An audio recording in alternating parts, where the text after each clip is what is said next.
Bonjour à tous et à toutes. Aujourd'hui, on va parler d'un sujet très essentiel, un sujet qui pose débat ces derniers jours, ces derniers temps, qui est notre impact sur l'environnement. Alors aujourd'hui, on va discuter de ça à travers deux problématiques. D'abord, comment les décisions énergétiques actuelles et futures peuvent-elles impacter sur le climat de la société? Et d'abord, la question par laquelle nous allons commencer, c'est quels sont l'impact des activités humaines sur le changement climatique. Donc commençons par les activités humaines et leurs conséquences sur le climat. Les principales sources de gaz à effet de serre sont les activités industrielles et la déforestation et l'exploitation des combustibles fossiles. Alors c'est logique, c'est quelque chose qui prend énormément de place avec l'industrialisation, etc. Donc il y a émission de beaucoup de gaz à effet de serre à cause de la surproduction et la surconsommation des individus à l'heure actuelle. Maintenant que nous sommes conscients de l'influence des activités humaines sur le climat, examinons comment les diverses sources d'énergie peuvent-elles contribuer à réduire ces conséquences. Alors ici, on parle des solutions. Donc on le sait, le charbon représente la principale source de pollution avec des émissions pouvant atteindre 910 grammes de CO2 et kilowatts produits.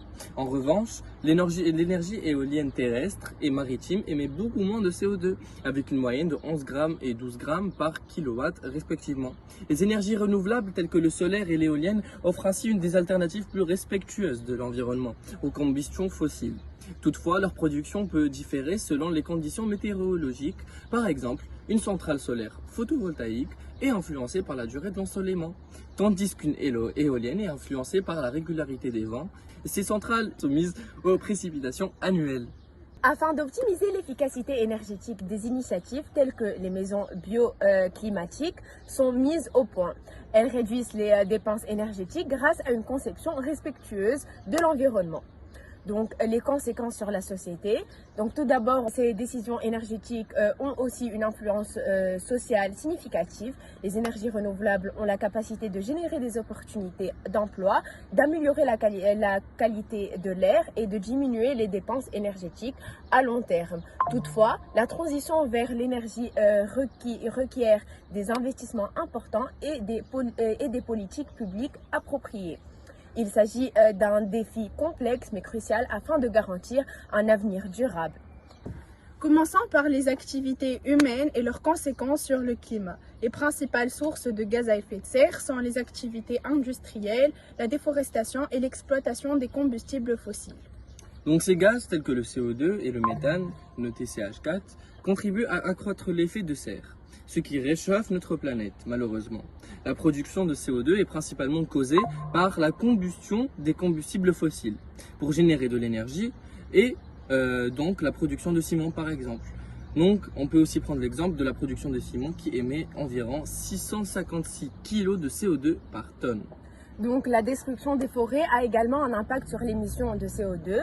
De 1990 à 2015, une déforestation de 240 millions d'hectares a été commise, ce qui présente 20% des émissions anthropiques mondiales de CO2. La reforestation peut contribuer à l'élimination du CO2, mais seulement pendant une période où les arbres sont en pleine expansion. Une forêt en bonne santé ne retient plus autant de CO2. En résumé, afin de préserver notre climat et d'améliorer notre société, il est essentiel de prendre des décisions énergétiques responsables. Il est essentiel de faire des investissements dans les énergies renouvelables et de diminuer notre dépendance aux combustibles fossiles. Bonsoir à tous, ici la professeure d'écologie en direct de Paris. Merci de m'avoir accueilli ce soir sur le journal de 20h. Je voulais juste ajouter à toutes ces informations véridiques que dernièrement, avec mes collègues, nous avons fait une étude en évaluant les risques des aléas dus aux problèmes écologiques. Pour mieux gérer ces risques, il est important de faire des préventions pour la vulnérabilité et anticiper les aléas, ce qui est une solution qui prend de plus en plus d'ampleur de nos jours. Merci. Nous vous remercions d'avoir suivi notre exploration de l'avenir de l'énergie. Ensemble, nous avons la possibilité de bâtir un avenir plus durable. À très bientôt. Adieu, parce que c'est la dernière année. Oui, on vous aime, merci beaucoup.